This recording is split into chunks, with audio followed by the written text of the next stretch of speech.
Hello friends, कैसे हैं आप सब। स्वागत है आपका हमारे यूट्यूब चैनल में। और दोस्तों, हमारी जो पॉलिटी की सीरीज़ चल रही है उसका जो टॉपिक है दोस्तों वह है मंत्रिपरिषद। ठीक है दोस्तों, क्योंकि इससे पहले हमने लोकसभा, फिर प्रधानमंत्री, और जो हमारा लास्ट टॉपिक था वो प्रधानमंत्री से संबंधित था। प्रधानमंत्री के 50 क्वेश्चन हमने देखे। ठीक है दोस्तों, अब प्रधानमंत्री और मंत्रिपरिषद। ठीक है, जो मंत्रिपरिषद होती है उसका मुखिया कौन होता है? प्रधानमंत्री। ठीक है, तो कुछ क्वेश्चन तो मंत्रिपरिषद के प्रधानमंत्री वाले में ही आ गए हैं। ठीक है, तो जो कुछ थोड़े बहुत अलग पर्सन हैं वो मंत्रिपरिषद का हमने अलग से टॉपिक बनाया है तो उसमें। ठीक है दोस्तों, देखिए जो केंद्रीय मंत्रिपरिषद होती है वो जो उसकी संरचना होती है उसमें 3 तरह के मंत्री होते हैं। ठीक है दोस्तों, मंत्री कितने प्रकार के होते हैं? 3 प्रकार के मंत्री होते हैं। कैबिनेट मंत्री होता है, राज्य मंत्री होता है और उप मंत्री होता है। ठीक है दोस्तों, और जो राज्य मंत्री होता है, राज्य मंत्री में 2 तरह के मंत्री होते हैं। एक तो कैबिनेट मंत्री का सहायक और एक राज्य मंत्री जो स्वतंत्र प्रभार होता है। ठीक है दोस्तों, और ये जो मंत्रिपरिषद है, भारतीय संविधान के अनुच्छेद 74 एक क्लोज में यह प्रावधान है कि राष्ट्रपति को सलाह और सहायता देने के लिए एक मंत्रिपरिषद होगी जिसका मुखिया प्रधानमंत्री होगा। ठीक है दोस्तों, अब हमने बता दिया है कि मंत्रिपरिषद में 3 तरह के मंत्री होती है। ठीक है, मंत्रियों की कितनी श्रेणी होती है? 3। ठीक है दोस्तों, और हमने बता दिया कौन कौन, कैबिनेट मंत्री, राज्य मंत्री और उप मंत्री। ठीक है दोस्तों, तो इन पर हम अलग से बात करेंगे, तीनों मंत्रियों पर। ठीक है दोस्तों, जो 3 तरह के मंत्री हैं, और मंत्री और मंत्रिमंडल में भी अंतर देखेंगे। ठीक है दोस्तों, आज इसमें हम सिर्फ मंत्रिपरिषद की बात करेंगे। ठीक है दोस्तों, क्योंकि मंत्रिपरिषद प्रधानमंत्री से जुड़ा हुआ टॉपिक है। तो चलिए देखते हैं अपना पहला पर्सन। ठीक है दोस्तों, और हमारा पहला पर्सन है मंत्रिपरिषद निम्नलिखित में से किस विकल्प के प्रति सामूहिक रूप से उत्तरदायी होती है? ठीक है दोस्तों, तो मंत्रिपरिषद ये पूछा है कि किसके प्रति सामूहिक रूप से उत्तरदायी होती है। ठीक है दोस्तों, तो ये जो उत्तरदायी होती है दोस्तों, ये होती है लोकसभा की। ठीक है दोस्तों, लोकसभा के प्रति उत्तरदायी होती है। ठीक है दोस्तों, चलिए नेक्स्ट क्वेश्चन देखते हैं। नेक्स्ट क्वेश्चन है, निम्नलिखित में से कौन राष्ट्रपति को सहायता और सलाह देने के लिए मंत्रिपरिषद का प्रमुख बनता है? ठीक है दोस्तों, तो हमने पहले भी बताया है मंत्रिपरिषद का प्रमुख कौन बनता है जो राष्ट्रपति को सलाह और सहायता देता है, तो वो होते हैं प्रधानमंत्री। ठीक है दोस्तों, प्रधानमंत्री मंत्रिपरिषद को सलाह देते और उस राष्ट्रपति को क्या देते हैं? सलाह देते हैं, और ये मंत्रिपरिषद के प्रमुख होते हैं। ठीक है दोस्तों, चलिए अगला प्रश्न देखते हैं। नेक्स्ट क्वेश्चन है, निम्नलिखित कथनों पर विचार कीजिए। ठीक है, ये दोस्तों स्टेटमेंट है, इन पर विचार करना है। ठीक है, 3 स्टेटमेंट है। चलिए पहला देखते हैं, अनुच्छेद 74 क्लोज 2 के अनुसार इस प्रश्न की किसी न्यायालय में जांच नहीं की जाएगी कि मंत्रियों ने राष्ट्रपति को कोई सलाह दी, और यदि दी तो क्या दी। ठीक, अनुच्छेद 75 2 के अनुसार मंत्रिपरिषद मतलब यह मंत्री राष्ट्रपति के प्रसाद पर्यंत अपने पद धारण करेंगे। देखिए तीसरा, अनुच्छेद 75 3 के अनुसार मंत्रिमंडल लोकसभा के प्रति सामूहिक रूप से उत्तरदायी होगी। ठीक है दोस्तों, तो इसमें क्या है? इसमें पहला, ठीक है दोस्तों, और दूसरा। ठीक है दोस्तों, ये दोनों सही है। ठीक है दोस्तों, तो अब हमारा ऑप्शन सही कौन सा हो जाएगा? पहला और दूसरा दोनों। ठीक है दोस्तों, चलिए नेक्स्ट क्वेश्चन देखते हैं। नेक्स्ट क्वेश्चन है, भारत के निम्नलिखित पूर्व प्रधानमंत्री पर विचार करें। ठीक है दोस्तों, अब इन पर विचार करना है और विचार कर कर बताना है। पीवी नरसिम्हा राव, बीपी सिंह, सी इंद्र कुमार गुजराल, डी चंद्रशेखर। ठीक है दोस्तों, और ई अटल बिहारी वाजपेयी, और एफ एच.डी. देवगौड़ा। ठीक है दोस्तों, इनका क्या बताना है? आरोही सही, आरोही में क्रम बताना है इसका। ठीक है, आरोही कालानुक्रम में। ठीक है दोस्तों, तो इसका जो जवाब है दोस्तों वो होगा पहला वाला ही। ठीक है दोस्तों, इसका जवाब जो है बी डी, सबसे पहले बीपी सिंह, फिर इंद्र कुमार गुजराल, फिर बीपी नरसिम्हा राव, फिर अटल बिहारी, फिर एच.डी. देवगौड़ा, ठीक है दोस्तों, नहीं सॉरी, सबसे पहले आएगा वीपी सिंह, ठीक है, फिर इसके बाद चंद्रशेखर, फिर इसके बाद वीपी सिंह, ठीक है दोस्तों, फिर इसके बाद ई आएगा अटल बिहारी वाजपेयी, फिर आएगा एच.डी. देवगौड़ा और सबसे लास्ट में इंद्र कुमार गुजराल, ठीक है दोस्तों। तो इस तरीके से आप सही कर लेंगे, इसका ऑप्शन ए सही है, ठीक है दोस्तों। चलिए नेक्स्ट क्वेश्चन देखिए। नेक्स्ट क्वेश्चन है, निम्न में से कौन से प्रधानमंत्री अपने पद की शपथ लेते समय राज्यसभा के सदस्य नहीं थे, ठीक है दोस्तों। तो इनमें से ये बताना है कि जब शपथ ली थी दोस्तों, तो इसमें राज्यसभा के सदस्य कौन से नहीं थे, ठीक है। तो एच.डी. देवगौड़ा नहीं थे, ठीक है दोस्तों, एच.डी. देवगौड़ा राज्यसभा के सदस्य नहीं थे। नेक्स्ट क्वेश्चन, नेक्स्ट क्वेश्चन है, भारत में मंत्रिपरिषद से संबंधित निम्नलिखित कथनों पर विचार कीजिए, ठीक है दोस्तों, उन पर विचार करना है। पहला है, मंत्रिपरिषद में भारत सरकार के सभी श्रेणियों के मंत्री होते हैं, चाहे वे मंत्रिमंडल के सदस्य हो या राज्य मंत्री, उपमंत्री, ठीक है। चलिए पहला। दूसरा, मंत्रिपरिषद का प्रमुख होने के कारण प्रधानमंत्री फैसला करता है कि कौन कौन से मंत्रिमंडल के सदस्य हैं, तो बिल्कुल ठीक है। तो ये दोनों स्टेटमेंट सही है, ठीक है दोस्तों, तो उसका द सही होगा, ठीक है, द ऑप्शन ठीक होगा। चलिए नेक्स्ट क्वेश्चन देखिए।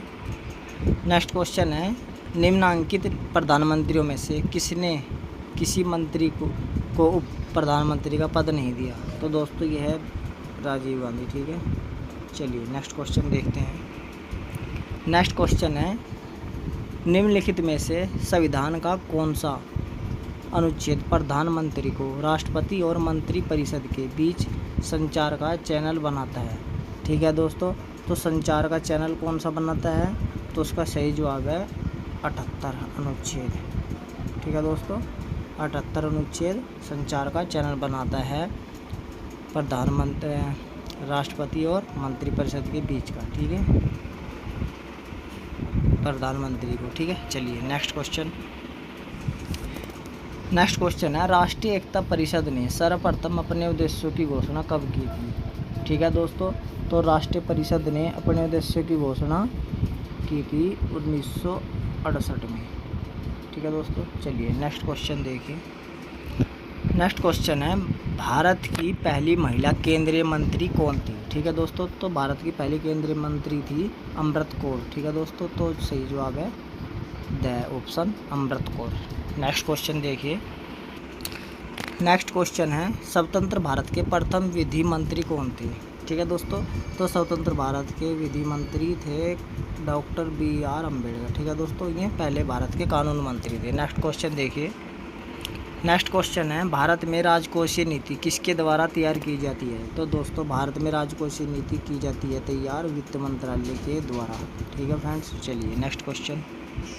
अगला प्रश्न है, भारत के प्रधानमंत्री द्वारा पद और गोपनीयता की शपथ का प्रारूप भारत के संविधान के किस अनुसूची में है, तो दोस्तों ये अनुसूची में पहले में आपको पता ही है, पहली अनुसूची में भारत राज्य संघ, ठीक है, भारत का नाम, ठीक है। दूसरी में क्या है, वेतन, तो वेतन 2, और तीसरी में शपथ है, ठीक है दोस्तों, तीसरी में शपथ है, ठीक है। और यहाँ पर बात शपथ के प्रारूप की हुई है, ठीक है दोस्तों। चलिए नेक्स्ट क्वेश्चन देखते हैं। अगला प्रश्न है, भारत के निम्नलिखित प्रधानमंत्रियों में से किसने पाकिस्तान का दौरा नहीं किया, ठीक है दोस्तों। तो इनमें से जो पाकिस्तान का दौरा नहीं किया वो प्रधानमंत्री बताना है, तो वो है उत्तर हमारा ऑप्शन बी, इंदिरा गांधी, ठीक है, भारत की पहली प्रधानमंत्री भी है, ठीक है दोस्तों, भारत की पहली है प्रधानमंत्री भी थी, ठीक है। चलिए नेक्स्ट क्वेश्चन। नेक्स्ट क्वेश्चन है, किस संविधान संशोधन ने यह निश्चित किया कि प्रधानमंत्री को मिलाकर मंत्रियों की कुल संख्या और लोकसभा सदस्यों की कुल संख्या के 15% से अधिक नहीं हो सकती, तो दोस्तों हमने प्रधानमंत्री वाले वीडियो में भी देखा था, तो 51वां संविधान संशोधन है, ठीक है दोस्तों, 51वां संविधान संशोधन है जो 15% से ज़्यादा मंत्री नहीं होंगे, ठीक है दोस्तों। चलिए नेक्स्ट क्वेश्चन देखिए। नेक्स्ट क्वेश्चन है, निम्नांकित में से किस राज्यसभा के सदस्य रहते हैं प्रधानमंत्री के रूप में शपथ ली, तो दोस्तों इसमें बताना है, ठीक है। तो इसका जो जवाब है वो है इंदिरा गांधी, ठीक है, इंद्र गुजराल, और मनमोहन सिंह। ठीक है दोस्तों, ये 3 है। तो ये 3 कौन कौन से ऑप्शन में है? ये 3 है, पहला, तीसरा और चौथा। पहला, तीसरा, तो उसका ऑप्शन है बी। ठीक है दोस्तों, ये क्योंकि HD देवेगौड़ा ने राज्यसभा के वो सदस्य नहीं था। ठीक है, इसीलिए HD देवेगौड़ा नहीं हुआ। ठीक है फ्रेंड्स, तो चलिए अगला क्वेश्चन देखते हैं। अगला प्रश्न है, भारत के संविधान के अनुच्छेद 74 के तहत राष्ट्रपति किसकी सलाह से कार्य करता है? तो राष्ट्रपति मंत्री परिषद की सलाह से कार्य करता है। ठीक है दोस्तों, ऑप्शन ए सही हो जाएगा। नेक्स्ट क्वेश्चन देखते हैं। नेक्स्ट क्वेश्चन है, किस संविधान संशोधन द्वारा मंत्री परिषद का आकार निर्धारित किया गया? तो 91वें संविधान संशोधन के द्वारा आकार निर्धारित कर दिया गया कि 15% तक हो सकते हैं। ठीक है, मंत्री, प्रधानमंत्री को मिलेगा। नेक्स्ट प्रश्न है, भारत में किस संविधान संशोधन द्वारा मंत्री परिषद का आकार निर्धारित किया गया? तो इसका 91 ही है। ठीक है, आकार है और वो दूसरा। ठीक है, शब्दों में हेरफेर कर सकता है, इसलिए प्रश्न को लिया गया है। चलिए नेक्स्ट क्वेश्चन देखते हैं। अगला प्रश्न है, राष्ट्रीय विकास परिषद के विषय में निम्नलिखित में से कौन से कथन सही है? ठीक है, तो ये कथन हैं, इसमें सही बताने हैं। इसकी अध्यक्षता प्रधानमंत्री के द्वारा की जाती है। अच्छा, इसमें संघीय मंत्रिमंडल के सदस्य सभी राज्यों के मुख्यमंत्री, केंद्र प्रशासित देशों मतलब प्रदेशों के प्रशासक सम्मिलित होते हैं। इसमें नीति आयोग के सदस्य सम्मिलित होते हैं। स्वतंत्र प्रभार वाले राज्य भी मंत्रिपरिषद की विचार विमर्श की कार्रवाई के लिए आमंत्रित किए जाते हैं। तो नीचे दिए गए कूट के प्रयोग से सही उत्तर को चुनना है। ठीक है दोस्तों, तो इसके सही उत्तर को देखना है। तो इसका जो है ना, ये सारे के सारे सही है। ठीक है दोस्तों, तो ए ऑप्शन इसका सही हो जाएगा। चलिए नेक्स्ट क्वेश्चन देखिए। नेक्स्ट क्वेश्चन है, निम्नलिखित में से किसका कार्यकाल भारत सरकार में मंत्री के रूप में सर्वाधिक अवधि के लिए रहा? ठीक है दोस्तों, तो वे थे जगजीवन राम। ठीक है, मंत्री के रूप में सर्वाधिक रहा। ठीक है, लगभग 50 साल। ठीक है दोस्तों, चलिए अगला क्वेश्चन देखिए। नेक्स्ट क्वेश्चन है, किस संविधान संशोधन द्वारा मंत्री परिषद की संख्या लोकसभा की कुल सदस्य संख्या के 15% तक सीमित कर दी गई है? तो दोस्तों ये 91 वह संविधान संशोधन है जो 2003 में है। ठीक है, चलिए नेक्स्ट क्वेश्चन। अगला प्रश्न है, भारत में प्रधानमंत्री होता है? तो भारत में प्रधानमंत्री नियुक्त होता है। ठीक है दोस्तों, नियुक्त। ठीक है, निर्वाचित होता है सांसद के रूप में। ठीक है दोस्तों, लेकिन नियुक्त होता है प्रधानमंत्री। ठीक है, चलिए अगला प्रश्न देखते हैं। अगला प्रश्न है, केंद्रीय मंत्री परिषद सामूहिक रूप से किसके प्रति उत्तरदायी होती है? तो दोस्तों ये लोकसभा के प्रति उत्तरदायी होती है। ठीक है, ये ध्यान रखना, ये प्रश्न बहुत बार पूछा जाता है, मोस्ट इम्पोर्टेंट प्रश्न। चलिए नेक्स्ट प्रश्न है, भारत के किस मंत्रालय द्वारा विभिन्न संकेतों पर आधारित राज्यों के सुशासन को मापने के उद्देश्य से सुशासन सूचकांक विकसित किया गया? ठीक है दोस्तों, तो किस वजह से किया गया है? ये कार्मिक मंत्रालय। ठीक है, कार्मिक मंत्रालय के द्वारा ये सुशासन सूचकांक विकसित किया गया है। ठीक है दोस्तों, चलिए नेक्स्ट क्वेश्चन देखिए। नेक्स्ट क्वेश्चन है, संसदीय शासन प्रणाली में कार्यपालिका शक्ति वास्तविक रूप में किस में निहित होती है? ठीक है दोस्तों, तो संसदीय शासन प्रणाली में कार्यपालिका शक्ति वास्तविक रूप में किस में निहित है? तो वास्तविक रूप में पूछा है दोस्तों। ठीक है, तो वास्तविक रूप में मंत्री परिषद में निहित होती है। ठीक है दोस्तों, मंत्री परिषद में निहित होती है कार्यपालिका की शक्ति, लेकिन संविधान के हिसाब से राष्ट्रपति में। ठीक है, तो वैसे मंत्री परिषद में होती है। ठीक है दोस्तों, तो ध्यान देंगे आप। चलिए नेक्स्ट क्वेश्चन, क्योंकि प्रधानमंत्री भी ऑप्शन में, राष्ट्रपति भी है। चलिए नेक्स्ट क्वेश्चन है, संसद के किस सदन द्वारा अविश्वास प्रस्ताव पारित कर दिए जाने पर मंत्री परिषद को त्यागपत्र देना पड़ता है? ठीक है दोस्तों, तो संसद के किस सदन द्वारा पूछा है? ठीक है दोस्तों, तो संसद का जो सदन है वो पहले भी बताया है, लोकसभा के द्वारा। ठीक है, अविश्वास प्रस्ताव पारित हो जाता है तो मंत्रिपरिषद को बर्खास्त किया जाता है, मतलब कि त्यागपत्र देना पड़ता है। ठीक है, नेक्स्ट क्वेश्चन है, वर्तमान में केंद्रीय मंत्रिपरिषद के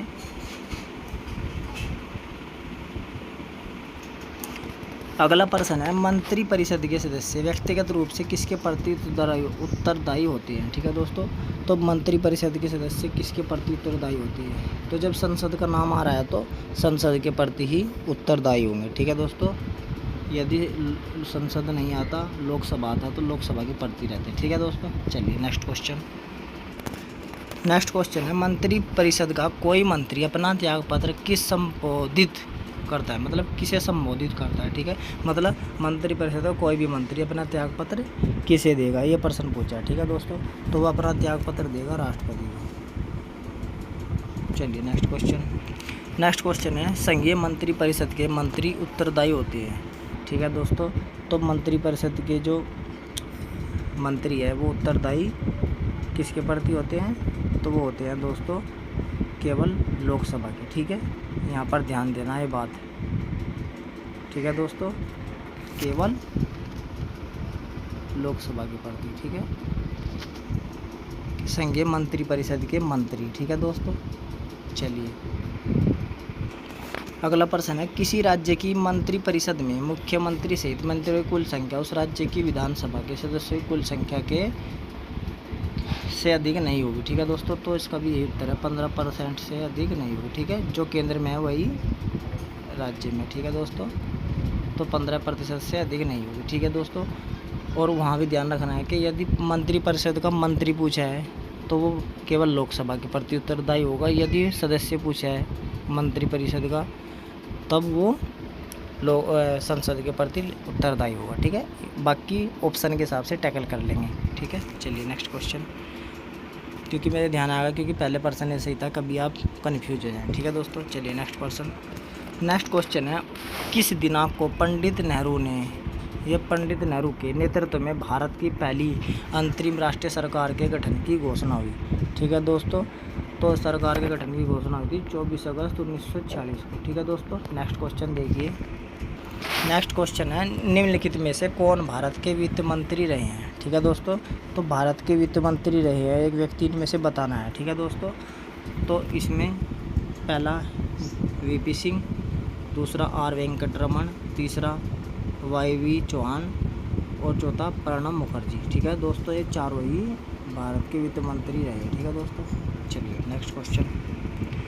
और दोस्तों नेक्स्ट क्वेश्चन है, भारतीय संविधान का कौन सा अनुच्छेद राष्ट्रपति से संबंधित प्रधानमंत्री के कुछ कर्तव्यों को निर्दिष्टित करता है। ठीक है दोस्तों, तो निर्दिष्टित कौन सा अनुच्छेद करता है, तो वह है दोस्तों अनुच्छेद 78। ठीक है दोस्तों, तो दोस्तों ये था मंत्री परिषद से जुड़ा हुआ वीडियो। ठीक है, आपको कैसा लगा हमें कमेंट करके ज़रूर बताएं। और ये मोस्ट इम्पोर्टेंट पर्सन थे प्रधानमंत्री के और ये। ठीक है, टोटल ये 100 पर्सन हो जाते हैं इस तरीके से, क्योंकि कुछ पर्सन हमने थोड़े ईजी थे में लिए नहीं हैं। ठीक है, ये थोड़ा ठीक ठाक है पर्सन। ठीक है दोस्तों, क्योंकि हमने 50 उसमें ले लिए थे और लगभग 35 क्वेश्चन इसमें ले लिए हैं, तो 85 टोटल पर्सन हो गए हैं। ठीक है दोस्तों, कुछ लोकसभा के मिलाकर पर्सन, क्योंकि लोकसभा भी इसमें सब मिलता है, तो इस तरीके से हो जाते हैं। और जो हमारा अगला वीडियो होगा वो मंत्री परिषद और मंत्रिमंडल में अंतर से होगा। ठीक है, वो भी इसी का ही भाग होगा। और मंत्री कितने प्रकार के हैं ये भी हम अगले वीडियो में बना देंगे, वो भी इसी का ही भाग होगा मंत्री परिषद का। ठीक है दोस्तों, तो चलिए फिर मिलते हैं, धन्यवाद।